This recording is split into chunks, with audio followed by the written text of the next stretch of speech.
Happy Tax Day. I do my taxes every year just so I can get mad at the federal government. I hope you're mad. They are squandering our money, they're spending it recklessly, and there's no rhyme or reason to what they're doing. They're taking this country into bankruptcy. Across America, people are rising up because they are sick and tired of the irresponsible governing that's going on in Washington, D.C. From Massachusetts to California, incumbents will be voted out of office. I hope you'll consider Tim Bridgewater for your vote for Senate. Now, I want to honor the veterans that are here today. I see my friend Charles and others. Can we have a round of applause for the veterans who have served this great country? As your senator, I will fight to make sure we win the war on terror, that we are tough on our enemies, that we finish the job in Iraq and Afghanistan, and that we bring our troops home with honor. And that's important in this country.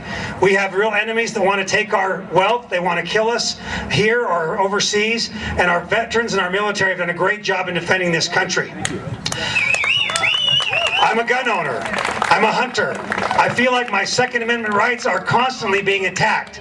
We have a government in Washington, D.C. that wants to take away our rights and freedoms. And America is rising up to say, no more, no more. Today, Harry Reid is down 15 points in Nevada to some unknown candidates. Because Democrats have been spending our money and we're going into bankruptcy. As Americans, we have to make tough choices, sacrifices. I worked in the Reagan administration in the late 80s. Ronald Reagan transformed this country. If you remember, 18% interest rates, double-digit inflation. We had gas lines. Japan was taking over the dominance in the world. America felt like our best days were behind us. And yet Ronald Reagan came in and he was swept into office with a new generation of leaders that turned this country around and got us back on sound financial footing, repaired our economy. That's what we need today. We need a new generation of leaders in Washington, D.C., not afraid to take on unpopular issues like entitlement reform. We've got to fix the problems of Medicare, Social Security, and the spending that's going on in government.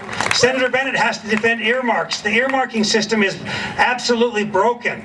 It's broken, and we've sent Republicans and Democrats to prison because we're giving them money to give away to their friends. If you elect Tim Bridgewater as your senator, I'm going to go fight hard to make sure we don't spend money recklessly, that we have a balanced budget, that we fight for term limits so we don't have to have permanent career politicians. I've been all around this state. I've been to 29 counties. I've met with delegates and voters just like you in every place. And we are sick and tired of the power that government has. They are taking away our rights and freedoms. Every time government grows, it chokes off the private sector. I'm a businessman. I know what it means to make a payroll, to build a job, to make sure that families have livelihoods. We need that kind of representation in Washington, D.C. Today, Barack Obama thinks that the capitalists, the businessmen, are the enemy of America. Is that right? No! Can we send a message by replacing our incumbent senator and sending a new generation of leaders to Washington, D.C.? Yes! I hope you'll come behind. We need to support limited government, constitutional government, look at the 10th Amendment, and move a lot of power out of Washington, D.C. back to our state. If I'm your senator, I'll fight to make sure that the legacy that we leave as Americans to the future generations is not a legacy of bankruptcy. It's a legacy of prosperity like we have all received in our lives. I've had a great life. I grew up in a trailer park. I was the first kid to get a college education in my family. I've lived the American dream, and we've got to make sure that in the future, our young people and generations to come have that same dream. We need a revolution in this country. Thomas Jefferson said every 20 years, we have to have a revolution so that we can defend this great republic that we've been given. If you vote Tim Bridgewater for Senate, I will fight every day, every month, every year that I'm in office to make sure that the legacy that we deliver to our children and our grandchildren is one of prosperity. It is the same thing that Ronald Reagan said, that we are a shining city on the hill. I look forward to the rigorous campaign on May 8th. We're going to have a great convention. You're all invited to come to the Salt Palace, where we'll be holding Senator Bennett's retirement party. Thanks so much.